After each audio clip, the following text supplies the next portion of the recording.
अमित शाह जी, आपने अपना दरवाजा सड़क के लिए खोल दिया। अगर खुलने वाला भी नहीं अभी तो और भगवान भगवान बोलो ताकि आप पहुंच जाओ। हो सकता है ये मेरा मर्डर करवा सकते हैं लेकिन मेरे इरादे नहीं बदल सकते। मैं आत्मसम्मान के लिए लड़ूंगा लास्ट मोमेंट। ये हमें बार बार इंसल्ट करते हैं, वो कुछ भी घुमा के मेरे ऊपर कोई भी मुकदमा दर्ज करा सकते हैं, मेरा मर्डर भी करा सकते हैं। बाबा साहब जो है एक मिशन है, फैशन नहीं है, एक ब्रांड है बाबा साहब। अमित शाह जी ने जो ये किया है राज्यसभा की मीटिंग्स में, प्रोसीडिंग्स में, शायद अमित शाह जी को यह नहीं मालूम होगा कि बाबा साहब को जो है कोलंबिया यूनिवर्सिटी में सिंबल ऑफ नॉलेज के नाम से जाना जाता है, और ना केवल वहां 192 देशों में भी ऑल ओवर वर्ल्ड में इनको जाना जाता है। अमित शाह जी ने जो ये किया है, ये उस टाइम किया है जबकि पार्लियामेंट में संविधान के ऊपर चर्चा हो रही है। उनको मालूम था कि संविधान के निर्माता, उसकी कॉन्स्टिट्यूशन कमेटी के चेयरमैन, जो ड्राफ्टिंग कमेटी के चेयरमैन कौन थे, उन्होंने जानबूझकर ये कहा, और उनका जो वर्ड था अंबेडकर अंबेडकर अंबेडकर। हम उनको विश्वरत्न बाबा साहब डॉक्टर भीमराव अंबेडकर जी बोलते हैं, लेकिन उनके जो वर्ड्स थे अंबेडकर अंबेडकर अंबेडकर। ये अंबेडकर अंबेडकर क्या लगा रखी है?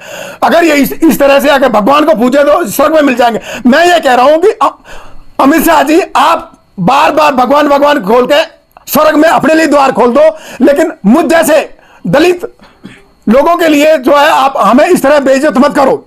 आप बार बार भगवान भगवान करते रहो ताकि आप जो स्वर्ग में जाओगे, हमें स्वर्ग में नहीं जाना। हमारा स्वर्ग हमारे बाबा साहब ने जब संविधान बनाकर हमें दे दिया था, और मैं जो आज आप लोगों के सामने बोल रहा हूं मैं इसी कारण बोल रहा हूं कि बाबा साहब ने मुझे अधिकार दे दिया था। अदरवाइज मुझे मालूम है कि आज से पहले संविधान जब नहीं बनाता तो उससे पहले हमारी हालत क्या थी।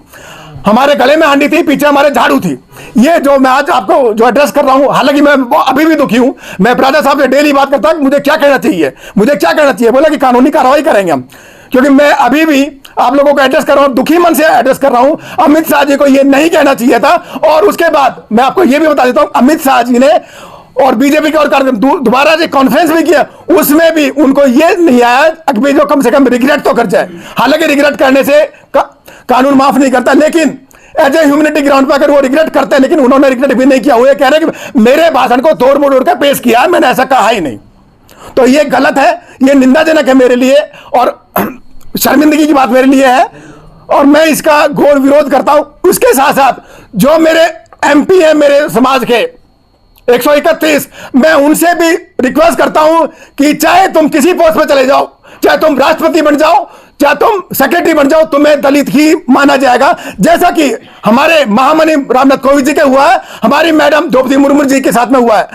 पोस्ट भले ही कुछ हो, लेकिन जो मानसिकता है दलितों के प्रति, ये मनुवादी लोग नहीं निकाल पाएंगे। उसके साथ साथ ये भी यहां जरूरी मैं आपको बताना चाहता हूं कि जो ये सेशन में लिया गया ये बात है, ये पहले भी बात होती थी। ये दिसंबर का महीना वही है जब बाबा साहब ने मनुस्मृति को मैं आग लगाई थी, उसको जलाया था। तो ये दिखाना चाहते हैं, बोला हम जो नाम तो बाबा साहब का ले रहे हैं, बाबा साहब का नाम भी नहीं लिया, उन्होंने केवल कहा अंबेडकर अंबेडकर अंबेडकर। उन्होंने एक बार पूरा नाम लेने की जरूरत नहीं समझी थी, ये अंबेडकर अंबेडकर अंबेडकर।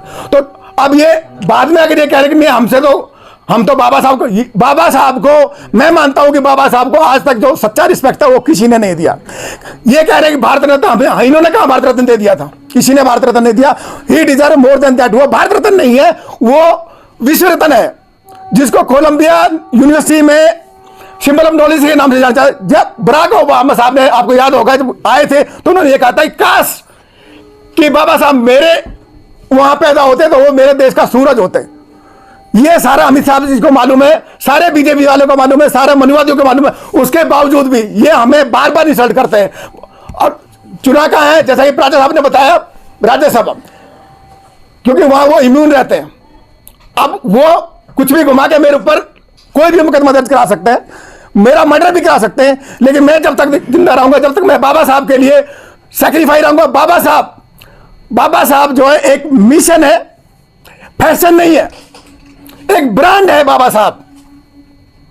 और ये कितना ही भी कर ले, इनको ये भी मालूम होना चाहिए कि इनका जो राम मंदिर बना है वो भी बाबा साहब के संविधान के कारण ही बना है।